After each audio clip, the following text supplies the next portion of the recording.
시간 저희들에게 주신 하나님의 말씀은 마가복음 9장 33절로부터 37절까지의 말씀입니다. 마가복음 9장 33절로부터 37절까지의 말씀, 저 여러분 한 절씩 교독 강좌의 마지막 절을 함께 합독하시겠습니다. 가버나움에 이르러 집에 계실새 제자들에게 물으시되 너희가 길에서 서로 토론한 것이 무엇이냐 하시되 그들이 잠잠하니 이는 길에서 서로 누가 크냐 하고 쟁론하였습니다. 예수께서 앉으사 12제자를 불러서 이르시되 누구든지 첫째가 되고자 하면 뭇 사람의 끝이 되며 뭇 사람을 섬기는 자가 되어야 하리라 하시고 어린아이 하나를 데려다가 그들 가운데 세우시고 안으시며 제자들에게 이르시되 다 함께 읽겠습니다. 누구든지 내 이름으로 이런 어린아이 하나를 영접하면 곧 나를 영접하며 누구든지 나를 영접하면 나를 영접함이 아니요 나를 보내신 이를 영접함이니라.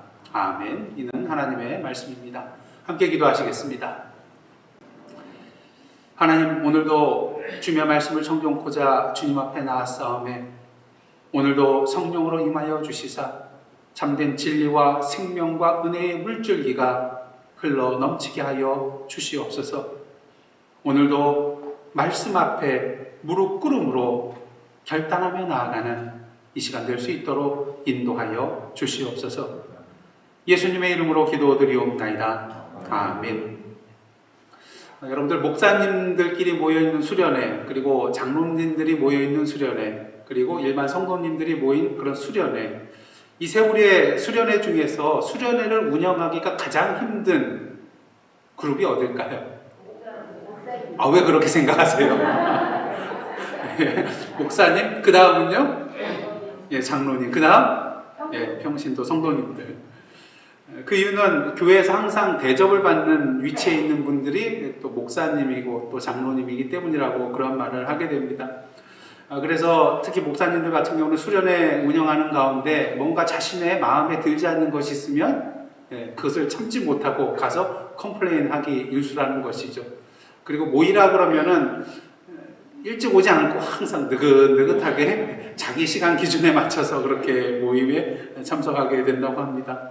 물론 다 그런 것은 아니겠죠. 그런 의미에서 저희 교회는 복받은 교회라고 할 수가 있겠습니다. 왜냐하면 우리 장로님들을 비롯해서 여러 중직자분들도 모든 성도님들이 항상 겸손한 마음을 가지고 서로 섬기는 그러한 교회가 바로 우리 예사랑 선교교회이기 때문인 것이죠. 그렇지 않은가요? 예, 그렇죠. 요즘 한국에서 제작된 드라마 시리즈 오징어 게임이라는 게 있습니다. 요새 17일에서부터 이제 시작이 돼가지고 넷플릭스에서 지금 미국 모든 사람들이 이렇게 제일 많이 보는 그런 드라마 중에 하나라고 합니다. 9편으로 되어 있는 시리즈인데요. 근데 이 내용을 보시면 인생의 벼랑 끝에 내몰린 456명의 사람들이 한 명당 1억 원, 그래서 456억 원의 상금이 걸린 서바이벌 게임에 참여하는 것이 바로 이 오징어 게임이라는 드라마입니다. 근데 여기에 나오는 게임을 보시면 여러분들이 너무나도 잘 아시는 무궁화 꽃이 피었습니다. 그 다음에 달고나 뽑기, 우리 설탕을 녹여가지고 이렇게 이제 얇게 핀 다음에 거기다 모양을 찍어가지고 바늘 끝으로 이렇게 해서 그 모양을 하면 또 하나 주잖아요. 제대로 하면은 그 달고나 뽑기, 또 단체 줄다리기, 구슬 게임, 또 징검다리 건너기, 그 다음에 오징어 게임. 저도 어렸을 때 이 오징어 가이상이라 그래가지고 오징어 모양 그려놓고 친구들과 함께 이런 게임을 한 적이 있었는데요. 어렸을 때 누구나 한 번쯤 동네에서 이러한 게임들을 아마 하셨을 것입니다. 그런데 물론 이 게임에서 지게 되면 기분이 나쁘죠. 또 친구들 간에 그런 사이가 틀어질 때도 있습니다. 하지만 그것이 영원한가요? 아니죠. 하룻밤 지나고 나면 언제 그러냐는 듯이 다시 친구들끼리 모여서 게임에 몰입하게 되는 것을 우리가 보게 됩니다. 그만큼 우리에게 즐거움과 기쁨을 가져다주는 그런 게임이었던 것이죠. 근데 이 드라마 속에서의 게임은 그렇지 않습니다. 게임에서 지면 실제로 목숨을 잃게 되거든요. 이런 그대로 서바이벌 게임, 데스매치 게임이 바로 이 오징어 게임에 나오는 그런 게임들입니다. 그렇게 게임에 참가한 사람들 처음에는 장난이겠거니 하는데 진짜 총으로 쏴서 죽이거든요. 그러니까 그때부터 첫 번째 게임부터 놀래가지고 그 다음부터는 최선을 다해서 살아남기 위하여 최후의 승자가 되기 위하여 노력을 하는 것을 보게 됩니다. 그래서 어떤 사람은 수단과 방법을 가리지 않고 다른 사람을 속여서까지라도 살아남으려고 하는 것을 보게 되죠. 왜 그렇습니까? 자신의 뭐가 걸려 있어요? 목숨이 걸려 있거든요. 그리고 뿐만 아니라 마지막까지 살아남으면 456억 원을 받게 되거든요. 물론 게임에 지면 죽게 되는 잔인한 그런 장면들이 있음에도 불구하고 많은 사람들이 이 드라마를 계속해서 시청하면서 보는 이유가 무엇이겠습니까? 이 드라마의 감독인 황동혁 감독이 말한 것처럼 이 드라마 속에 나오는 사람들 간의 그런 경쟁이 오늘날 우리 현대인의 경쟁의 모습을 보여주는 축소판이라고 할 수가 있기 때문인 것이죠. 그렇게 오늘도 자신의 목숨을 걸다시피 하면서 이 경쟁 사회에서 격렬하게 경쟁하며 살아가고 있는 많은 사람들이 이 드라마를 볼 때에 뭐가 돼요? 공감이 된다는 것입니다. 그리고 그 다음 편을 보게 된다는 것이죠. 한마디로 우리로 하여금 오늘날 우리가 살아가고 있는 이 경쟁사회의 현실을 다시 한번 돌아보게 만들어주는, 그리고 우리의 삶에 있어서 이 사회에 있어서 무엇이 중요한 것인가를 다시 한번 생각하게 만드는 드라마가 바로 이 오징어 게임이라는 드라마라고 할 수가 있다는 것입니다. 오늘도 많은 사람들이 성공하기 위하여 높은 자리에 오르기 위하여 경쟁하면서 살아갑니다. 왜 그렇습니까? 누가 인정받는 사회예요? 첫째, 1등이 인정받고 대우받는 사회이기 때문인 것입니다. 예전에 유행했던 말처럼 이 사회가 어떻습니까? 누구만 기억해요?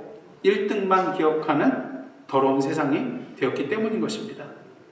근데 오늘 본문 말씀에 보시면은 예수께서 첫째가 되는 비결에 대해서 알려주고 계시는 것을 보게 됩니다. 예수께서 더러운 귀신 들린 아이를 고쳐주신 후에 가버나움으로 가신 뒤에 집에 들어가신 후에 제자들에게 질문하시죠.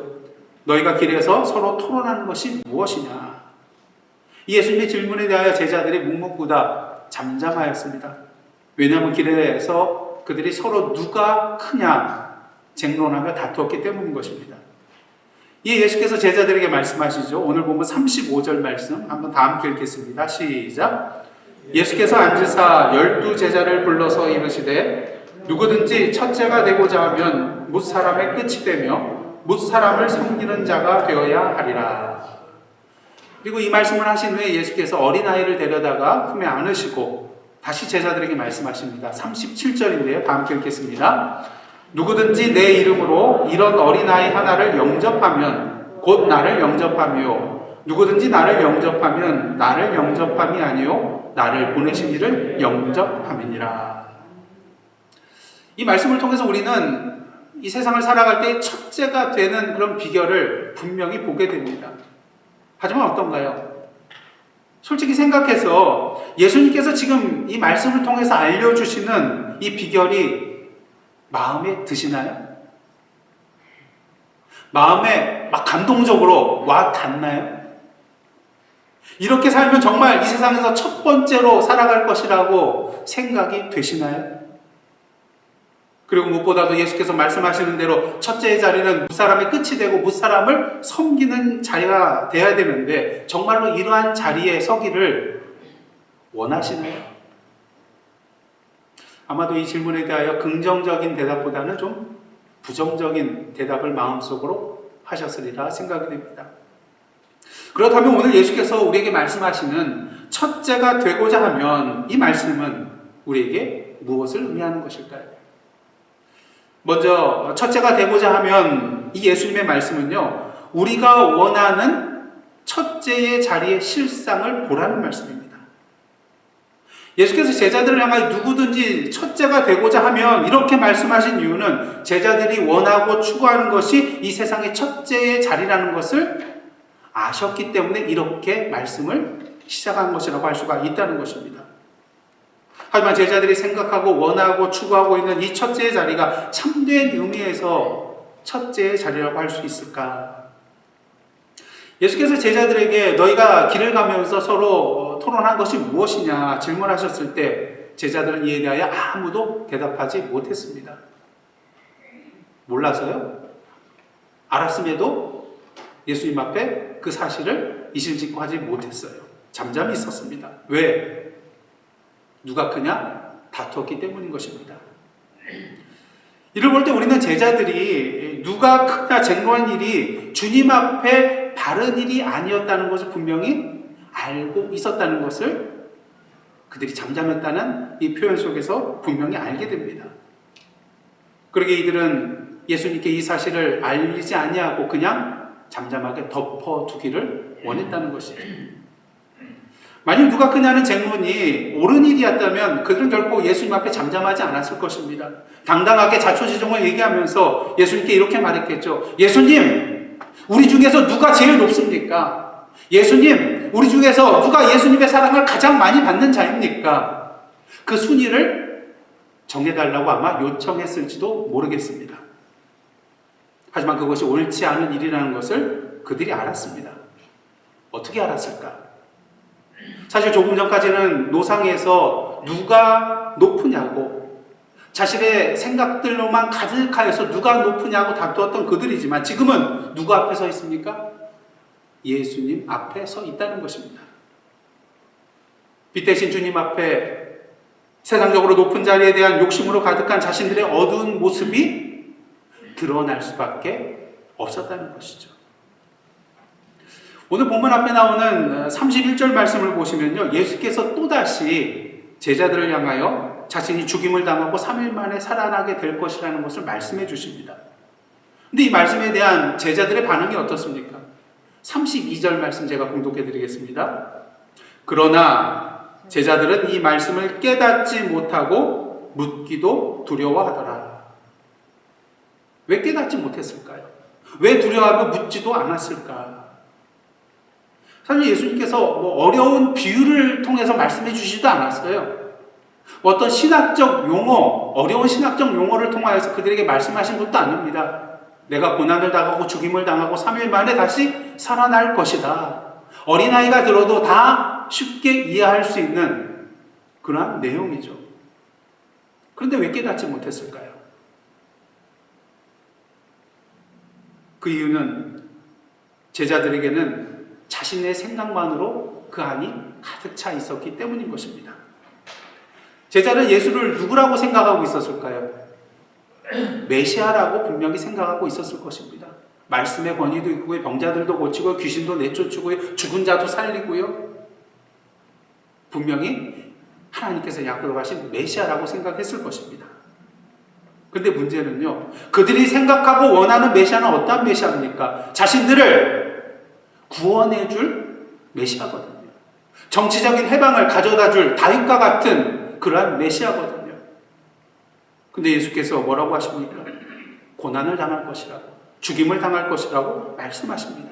그들이 생각하는 메시아상이 아니었다는 것이죠. 그렇게 그들은 더 이상 이 예수님의 말씀에 대하여 묻고 싶은 마음이 없었을 것입니다. 왜? 고난과 죽음은 그들이 원하는 메시아가 아니었기 때문인 것입니다. 여러분 어떻습니까? 우리는 연약한지라 원하는 것만 보고 들으려고 합니다. 원하지 않는 것은 어떻습니까? 보거나 듣게 되지 못하는 경우가 많고요. 아니에요. 더 나아가서 아예 보려고 하거나 들으려 하고도 하지 않는 것을 우리는 보게 된다는 것입니다. 지금 예수님의 제자들의 마음속에 가득한 것은요, 오직 예수께서 이스라엘을 해방시켜 주셨을 때 당신을 따르는 우리 제자들을 이제 한 사람 한 사람씩 불러가면서 큰 자리를 주게 될 터인데 누가 가장 큰 자리를 얻게 될 것인가, 여기에 온통 그 마음이 쏠려 있었다는 것이죠. 그러게 그들은 노상에서 서로 누가 크냐고 다툴 수밖에 없었던 것입니다.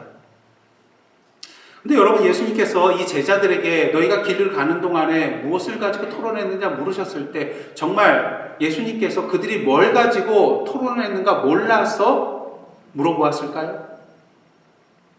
만약에 몰랐다면 예수님이 아니시겠죠. 당연히 다 알고 계셨습니다. 그럼에도 불구하고 그들에게 이러한 질문을 하신 이유는 무엇일까요? 그들이 지금 생각하고 원하고 있는 것이 무엇인가를 다시 한번 돌아볼 수 있도록 기회를 주시기 위함이었다는 것입니다. 그러게 예수께서는 아무 대답도 하고 있지 못한 그들을 향하여서 그들이 마음속에 무엇을 생각하고 무엇을 원하고 있는지 분명히 아시고 누구든지 첫째가 되고자 하면 제자들 마음속에 가지고 있던 생각이잖아요. 첫째가 되고 싶어하는, 이렇게 질문하고 계신 것입니다. 서로 불화와 다툼을 일으키고 서로 순위를 매기고 서로를 밟고 올라가야 하는, 그들이 그토록 원하며 오르고자 하는 그 첫 번째 자리의 실상을 다시 한번 너희들 돌아보라는 그러한 말씀인 것입니다. 여러분, 지금 여러분이 생각하고 원하는 일, 현재 목숨 걸고 행하고 있는 일이 있다면 그것은 무엇입니까? 이 시간 그 일을 한번 주님 앞에 가지고 나아가 보시기를 원합니다. 그리고 만약 그 일이 주님 앞에서 인간적으로 나의 욕심을 채우고 세상적으로 바벨탑을 쌓는 일이라면, 예수 앞에 덮어놓고 드러내기 부끄러운 일이라면, 예수 앞에 자랑이 아닌 그저 잠잠해질 수밖에 없는 일이라면, 주님 앞에 우리가 원하는 바의 실상을 다시 한번 분명히 발견하고, 아무리 내가 바라고 원하고 추구하는 것이라 할지라도 그 일을 모두 다 주님 앞에 내려놓는 저와 여러분의 모습이 되기를 원합니다. 왜냐하면 그 일은 우리 주님께서 원하시는 일이 아니기 때문인 것입니다. 참된 첫 번째 자리에 설 수 있는 길도 아니기 때문인 것입니다. 그러기 다음으로 첫째가 되고자 하면이라는 예수님의 말씀은요, 이제 주님께서 원하시는 자리에 서라는 것입니다. 오늘 예수께서 분명히 말씀하십니다. 누구든지 첫째가 되고자 하면 뭇사람의 끝이 되며 뭇사람을 섬기는 자가 되어야 하리라. 우리는 여기에서 한 가지 역설을 발견하게 됩니다. 끝이 되는 것이 첫째가 되는 것이래요. 섬기는 자가 되는 것이 첫째가 되는 것이랍니다. 사실 이것은 이 세상에서 말하는 첫째와는 너무나도 맞지 않는 말입니다. 세상에서는 끝이 아니라 첫째가 되어야지 대우를 받잖아요. 섬김을 받게 되잖아요. 근데 예수께서는 오히려 섬기는 자의 자리에 서야 한다고 말씀하고 계신 것입니다. 세상에서 말하는 첫째의 자리와 예수님이 말씀하시는 첫째의 자리가 다르다는 것입니다. 그리고 예수님이 이 말씀을 통하여 우리는 우리의 가치관이 달라져야 한다는 것을 분명히 보게 됩니다.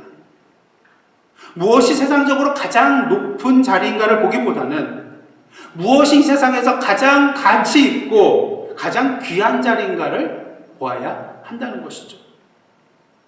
왜 그렇습니까? 오늘도 주님께서 우리를 보실 때에 우리가 세상적으로 얼마나 높은 자리에 있는가를 보시는 것이 아니라 무엇을 보십니까?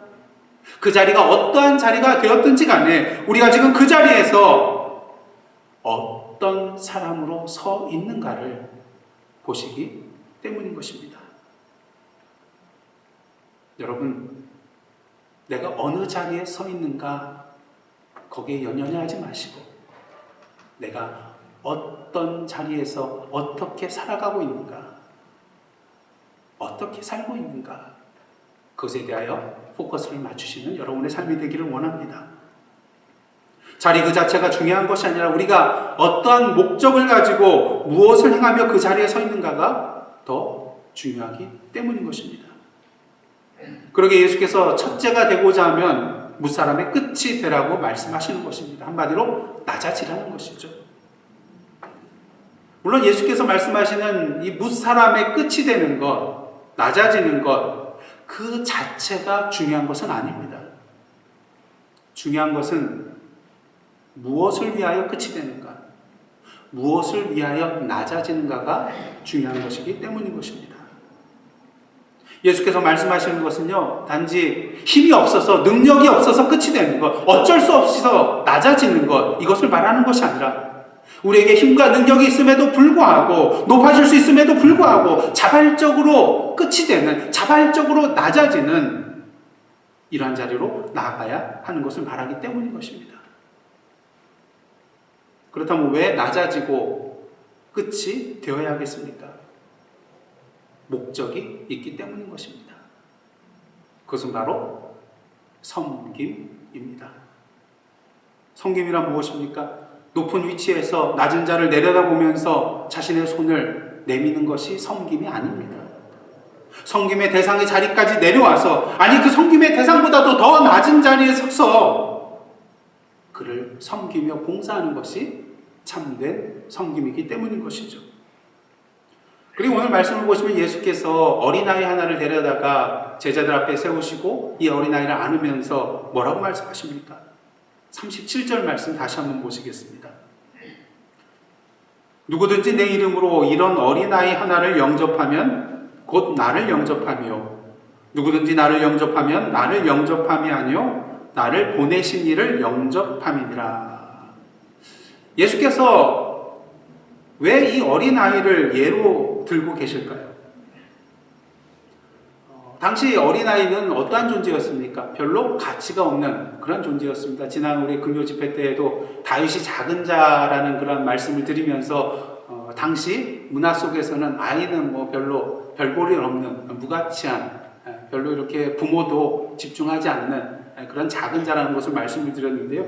예수님 당시에도 이 어린아이는 어떤 지위나 어떤 특권을 가지고 있지 않은 자였습니다. 특히 누군가의 도움을 받아야만 살 수 있는 의존적인 존재인 것이죠. 한마디로 가장 작은 자가 어린아이였다는 것입니다. 예수께서 이렇게 미천하고 작은 자까지 영접하고 섬김을 말씀하시는 것은 무엇을 말합니까?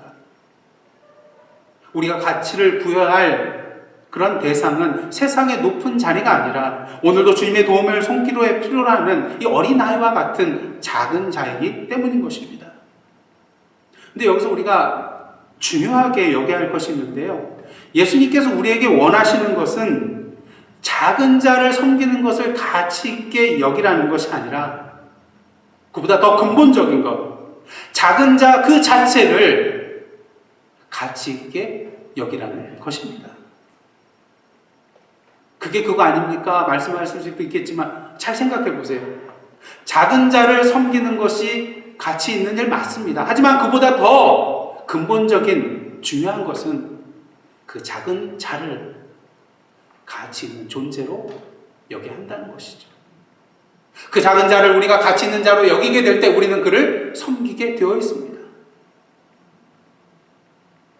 그리고 그 일 자체가 주님 앞에 가치 있는 일이 되는 것이죠. 예수님께서 이 땅에 육신의 몸을 입으시고 이 땅에 오신 이유가 무엇입니까? 이 땅에 한 생명 한 생명 한 생명을 이 천하보다도 귀하게 가치 있게 여기셨기 때문인 것입니다.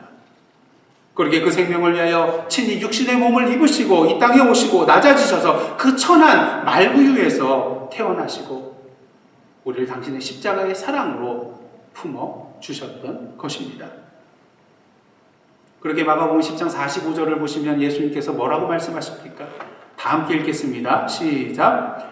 인자가 온 것은 섬김을 받으려 함이 아니라 도리어 섬기려 하고 자기 목숨을 많은 사람의 대속물로 주려 함이니라.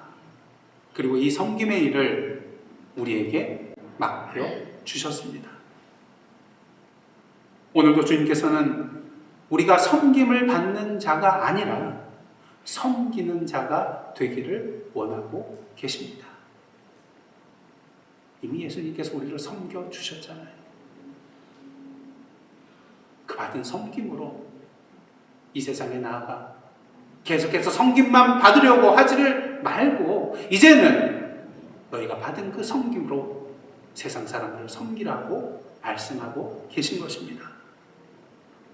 그러게 우리의 가치관이 달라져야 합니다. 이 세상의 높은 자리를 가장 귀하고 가치 있는 것으로 여기는 것이 아니라 오늘도 주님의 손길을 필요로 하는 작은 자 한 사람 그 한 사람을 가치 있는 존재로 여겨야 한다는 것이죠.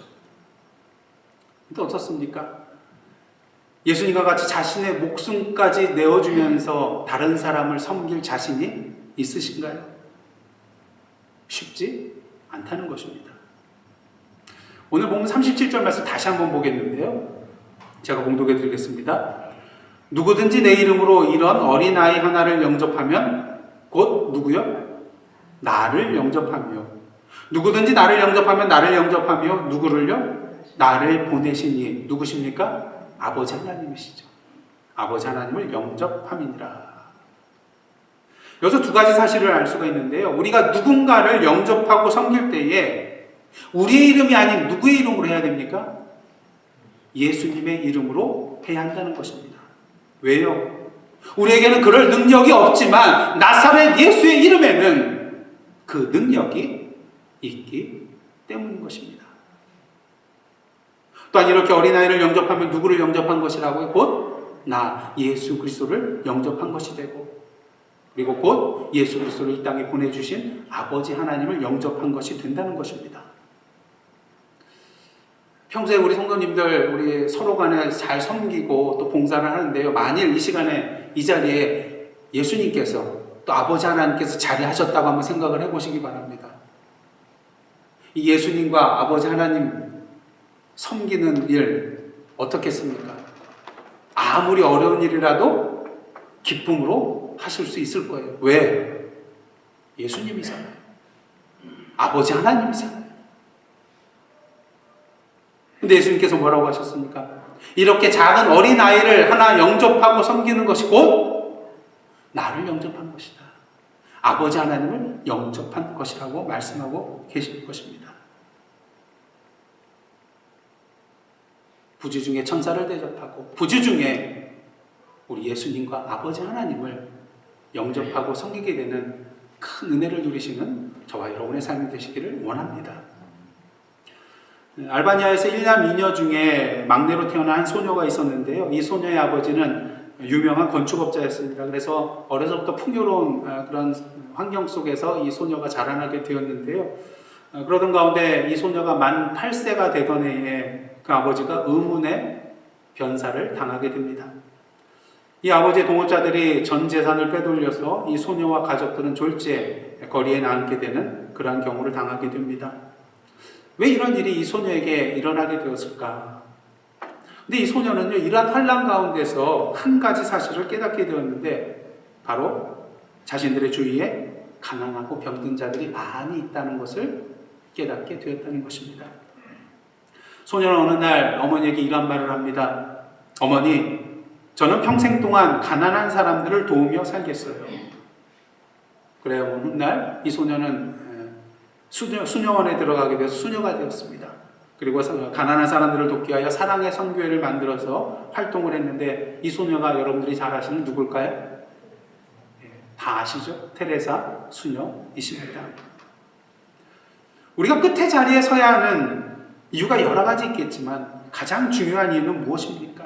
그 끝에 자리에 서야만이 그 끝에 있는 작은 자들이 우리의 눈에 비로소 들어오게 된다는 것입니다.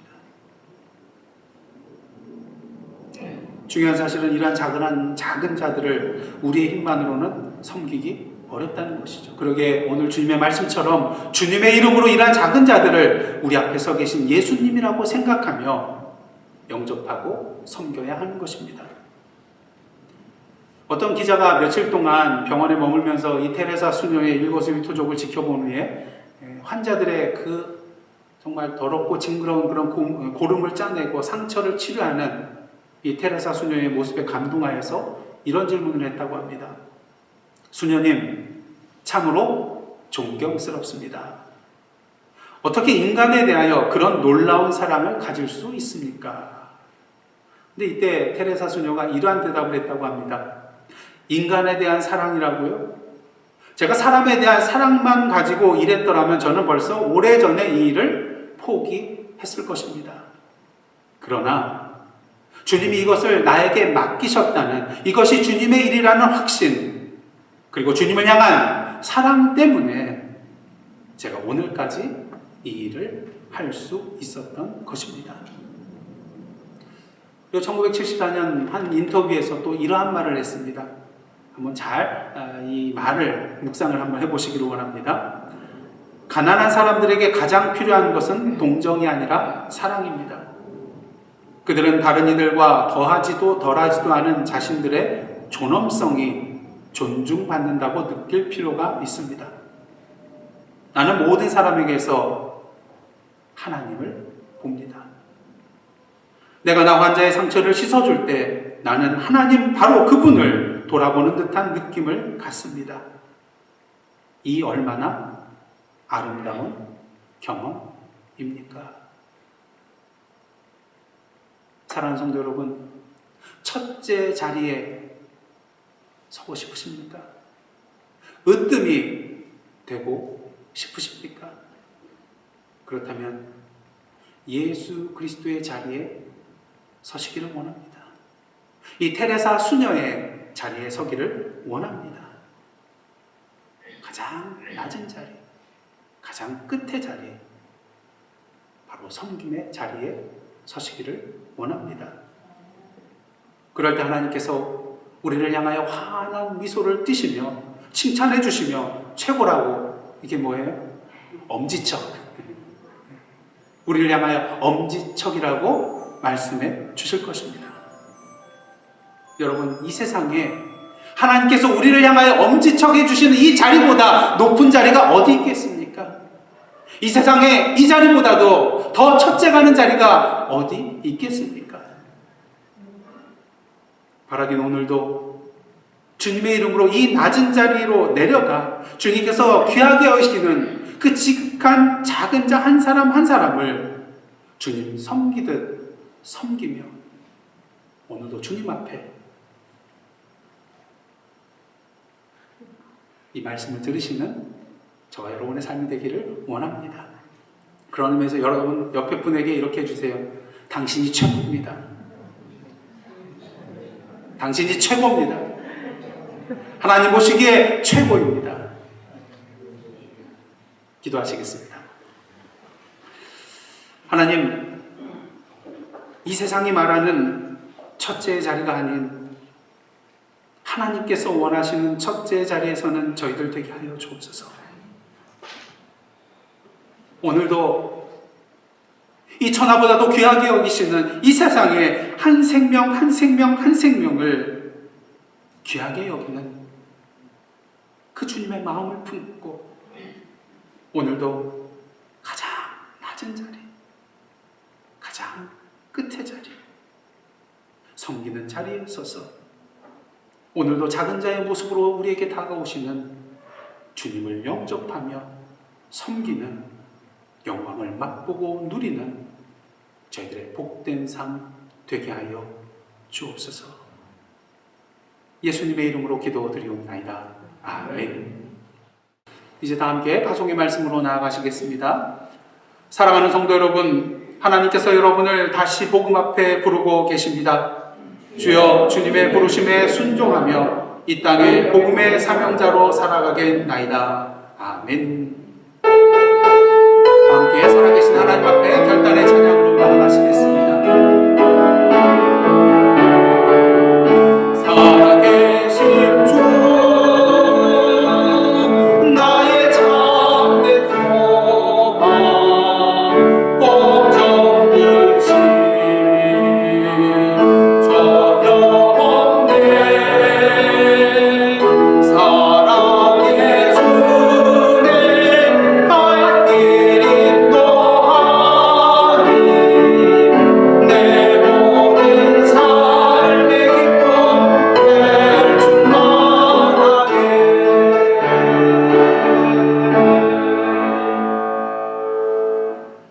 이제는 우리 구주 예수 그리스도의 은혜와 하나님 아버지의 크신 사랑과 성령님의 감동과 교제케 하시는 역사가 오늘도 이 시간 저희들을 주님의 섬김의 자리로 부르신 거로 오늘도 이 세상의 가장 끝의 자리, 가장 낮은 자리, 섬김의 자리에 서서 오늘도 우리의 목숨을 걸고 천하보다도 귀한 그 한 생명 한 생명 한 생명을 주님의 사랑으로 섬기기로 다짐하며 나아가는 하나님의 백성들과 그 삶의 터전 위에 나라와 민족과 선교지와 온 세계 위에 이제로부터 영원토록 함께 계시옵기를 간절히 축원하옵나이다. 아멘.